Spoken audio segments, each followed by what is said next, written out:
All right, everyone, welcome back into another props video. Touching on the top props here for this Sunday night football game between the Kansas City Chiefs and the New York Jets. As always, I like to start out with the preview courtesy of the ODDSJAM Sportsbook screen, which I really like because it gives us all the information that we want for that game. Click on main markets here, and then we get all the information that we want for that game. So we're going to scroll down to the Chiefs versus the Jets. We get the injury report. Weather is going to be fine there. Actually, you can even know where the game is going to be played on TV as well. But looking at the game, this has been changing throughout the week. It seems to be a lack of consistency there. So make sure if you guys are someone that's betting on the over and under, if you guys are someone that shops around, make sure you're getting the best line there. Like if you think the Chiefs are going to dominate, find the best line. If you think maybe the Jets have a good chance of covering, find the best line. And even in terms of the over and under, it is a little bit different across some of the sports books, so worth looking at. But on average, we're getting about 7.9 for the spread, and the over and under is going to be set at 41.5. So for a Chiefs game, that it is going to be pretty low scoring. So they do expect the Jets defense to really hinder some of the production for the Chiefs. Now, the biggest question that we had was how many players, were going to be banged up in that Jets defense. Not too many, so that's also going to void well for them as well. Looking at the Chiefs side of the football, it is worth calling out Richie James Jr. on the IR now, and so some of the players that we have been looking at receiver wise, we're still going to be looking at those guys.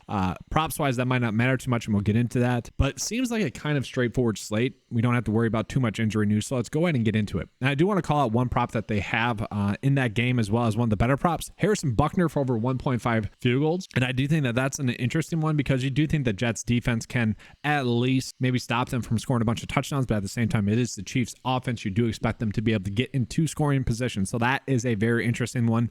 I wanted to call that out because that was one of the ones that was popping up. And then we get into the rest of the props that are kind of standing out. And I find this one interesting here for Sky Moore. This is going to be a much better bet even on Underdog, where his over and under receiving yards is set at 33.5. We are seeing this be heavily favored for the under, which I do find to be an interesting line, just given the fact that Sky Moore has been playing a lot of snaps. Now, that being said, he really is someone that hasn't been getting a lot of work, and given this Jets secondary, I mean, this is easily going to be the toughest defense they have faced thus far. The next best one being Detroit, and he kind of struggled in that game as well. So it wouldn't be shocking to see him get that under. I don't know if we need to go as crazy as the data is suggesting there. But that certainly seems like a good bet to bet the under on. Now, if he's getting the under, that's going to lead to some other players that we could be on for the over. I want to call it one of my favorite bets really on the day as a whole. It's going to be Noah Gray for over fantasy score. The bet for this is literally just a bet on the playing time continuing to be there like it has been. Noah Gray is someone that played in 62.7% of the snaps last week. And you might say, well, they blew out Chicago, and that's why the second string tight end got some work. I don't know. I was watching week one, and we saw a lot of Blake Bell, which is the tight end 2 then with Travis Kelce out. And then last week, or the previous week, week 2, we saw Noah Gray get about 61% of the snaps. I think that's going to be the norm. I think we're going to see a lot of 12 personnel, maybe Travis Kelce split out, or maybe Noah Gray split out in those formations. So maybe not exactly 12. I mean, it is 12 personnel, but not using that typical sense where they're more or less using him, one of those two, as maybe a slot receiver, more or less. And so if that occurs, like if he is someone that is going to be playing that much, I kind of like that idea, because when we look at Noah Gray, he gets a good matchup against the Jets. Like that's their weakness, is opposing tight ends thus far. And so even if he only gets 2 targets, I expect that to be 2 catches, and that only needs to be 11 yards, if he gets that. So that is one of my favorite bets really on the whole day today. And it is one of the standout bets. It's giving us about a 57.5% chance to hit. The projection data has it set at 3.8. You look at the average sportsbook line, sure, it'd be favoring the under slightly, but at 3.5. So that is a pretty good prop bet that we're getting. And then, from there, I get why the data doesn't like all these ones. So like Jerick McKinnon, it's tough to say exactly how much work he's going to get just with how much they split up the workload. You got Sky Moore there as well. If he's going to get under those receiving yards, then yes, he's going to get under the fantasy score. Travis Kelce, kind of the same thing. Another one where, under receiving yards, which is interesting there. I don't know if I really love that. Probably one I'm staying away from. I know a lot of people are going to be drawing some attention to maybe the Taylor Swift narrative, right? But part of the reason why that one could be, less desirable is that they really don't need to worry about this Jets offense, right? Like they might just choose to rush the football more and more and more. And maybe it's just a lot more short yardage stuff like he had last week as well, or the week before that. It's just a lot of short yardage plays for Travis Kelce rather than those big pop plays because they might not need it. Now, yes, the Jets do struggle against the tight end, so it wouldn't be too shocking to see them get there. And we're looking at Rice. This one is also, I think, interesting. Same thing with Justin Watson, because you could argue these two have been the most impressive thus far. And let's just call it the snap counts for those two. Justin Watson going to play about 40% of the snaps in this one. And he honestly really seems to have Patrick Mahomes' trust. He's kind of been the most impressive receiver out of that group, I would say.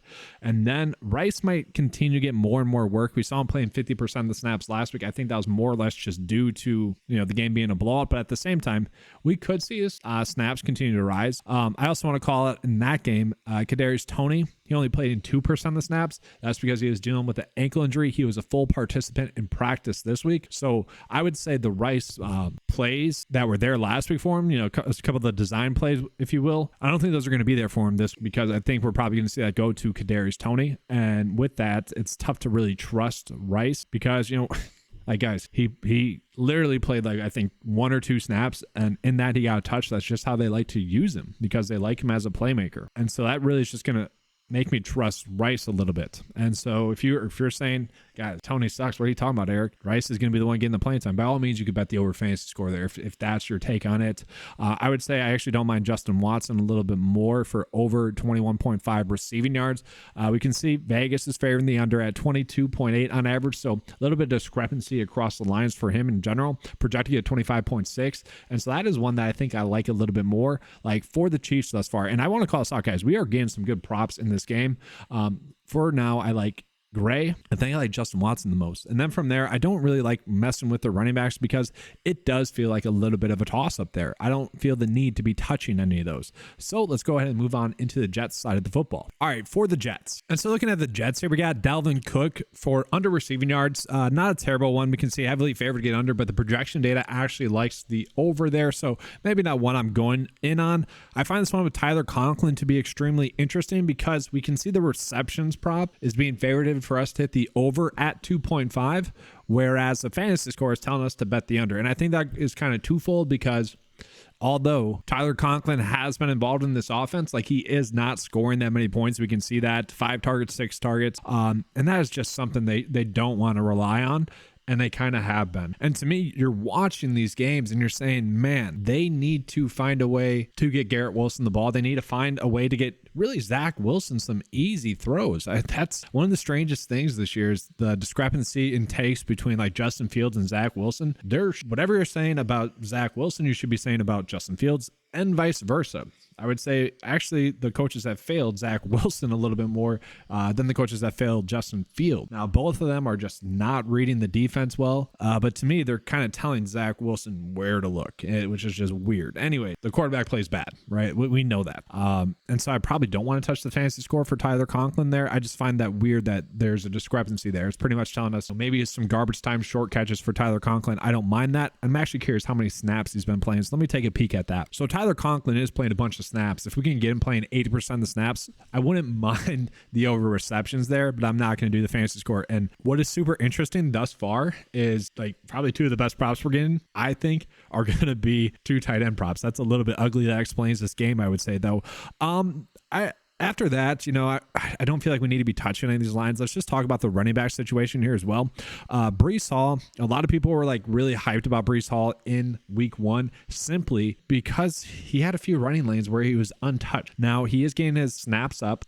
I would expect him to get to around 60% if that's true. They are going to use him. And Dalvin Cook only 26% last week. Now, what I want to watch for is how many snaps Michael Carter is going to play, because I don't know if you guys saw the clip online, but Michael Carter was yelling at the running backs coach. And to me, that might lead to Dalvin Cook getting that playing time. So if we see that doesn't lead to Michael Carter losing playing time, then yeah, I think the unders for Dalvin Cook would be the way to go. But there is a little bit of caution there. I just want to call that out. Quarterback-wise, I don't think we're touching Zach Wilson. I will say, once again, I do think the coaches are failing him, though. He needs to be rushing the football more. You need to have some more design runs for him. I don't get that. But yeah, we're not touching that one. You'd probably be best to bet the under there. And then we're just seeing a lot of unders are going to be the way to go today. And I don't love that. And so kind of a simple and easy video, I would say. Let's go ahead and get to the bet of the day. And so I am recording this with Red Zone on right here. We're off to a pretty good start, it seems like, for this Sunday. So hopefully that continues. Strangely enough, for the early game, the London game, the props weren't good, but it was an awesome showdown slate. It's just weird how that worked out, because typically those two would correlate. But looking at this, these are decent. I feel pretty good about this. Not as good as I did Thursday night, but definitely better than Monday night with these props. It's tough. Like for the London game, I pretty much said I wouldn't be making these bets if I wasn't going to be up watching the game. I feel like these bets I would still make in some capacity. Maybe not the Tyler Conklin prop, but I want to give out a 4-slip bet here. I like the Noah Gray fantasy score. Tyler Conklin, I guess we can use. I don't love it because I just need to get Garrett Wilson more involved. Dalvin Cook, if he's not going to be playing that many snaps, then yeah, that's going to be one in which it's going to be tough to see hitting. And then Harrison Buckner, I do think that defense is going to provide enough resistance on a few drives for them to have to kick the ball. But nothing too crazy for this video. Hopefully you guys have a good Sunday and have a good Sunday night football slate. That's going to be all for this video. Hopefully you guys enjoyed it. Let's have a good slate. And as always, keep cashing. If you guys want access to that cheat sheet, click the link in the description below. $10 a month to get access to it. All right, thanks for watching. Let's have a good slate. And as always, let's keep cashing.